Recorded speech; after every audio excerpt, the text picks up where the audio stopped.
Welcome to today's news discussion. I'm Claire, and I'm joined by Alan. We'll be covering several key stories, starting with some significant developments in the political arena. That's right, Claire. We'll dive into a range of topics, from election updates to international incidents. Let's get started. First up, the Trump administration has asked the Supreme Court to allow an executive order targeting mail-in voting to move forward ahead of the midterm elections. That's a significant move. Can you explain what this executive order entails and why it's being contested? The executive order from President Trump could dramatically change mail-in voting procedures.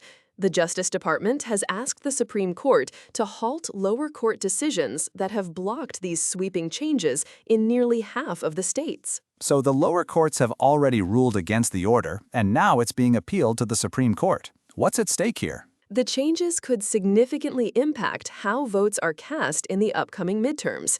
Mail-in voting has become increasingly popular, and altering the rules could affect voter turnout and potentially the outcome of various races. That raises questions about voter access and the potential for controversy. Have there been any statements from the affected states or from voting rights groups? The reporting doesn't detail specific responses from the states, but it's clear that the issue is contentious.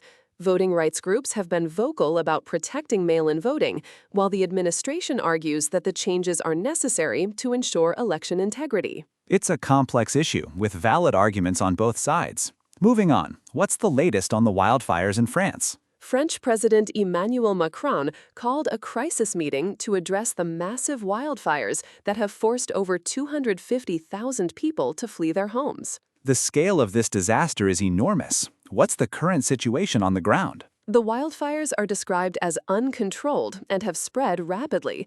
There's a glimmer of hope that the largest blaze may have slowed, but the situation remains dire. What are the authorities doing to combat the fires and support those displaced? Macron's crisis meeting is focused on coordinating the response efforts. The reporting indicates that a significant number of resources are being deployed to fight the fires and provide aid to those affected. It's a critical situation that requires a swift and effective response. Let's switch gears to another international story. What's the latest on the attack on the commercial vessel in the Black Sea? India has summoned Ukraine's ambassador to protest an attack on a merchant vessel that killed an Indian national. Can you provide more details about the attack and the vessel involved? The vessel, MV Omorphi, was attacked, resulting in the death of an Indian seafarer. India has expressed serious concern over the targeting of commercial shipping and warned that such incidents pose grave risks to maritime safety and global commerce. How has Ukraine responded to India's protest, according to the reporting? The articles don't specify Ukraine's response, but they do indicate that India has conveyed its protest and concern to Ukrainian authorities through their ambassador. This incident highlights the risks faced by commercial shipping in conflict zones. Let's move on to another story involving India, this time about a legal development. The Bombay High Court has permitted Union Minister Nitin Gadkari to file a civil suit against Meta Platforms, Google, and others over allegedly defamatory AI-generated deepfake content. What are the specifics of the alleged deepfake content, and how does Gadkari claim it's affected him? The deepfake content allegedly links Gadkari and his family to financial gains from the ethanol blended fuel program, E20.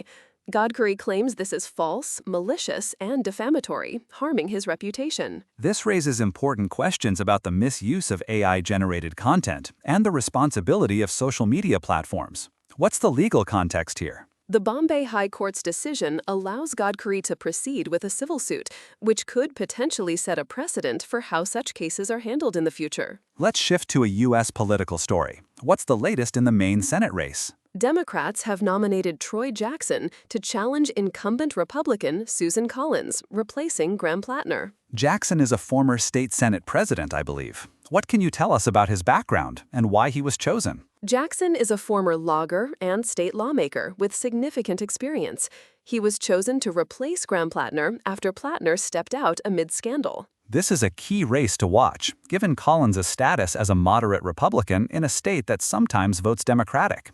How does Jackson's candidacy change the dynamics? Jackson's nomination marks a new phase in the campaign, with a fresh candidate who brings a different background and potentially different messaging.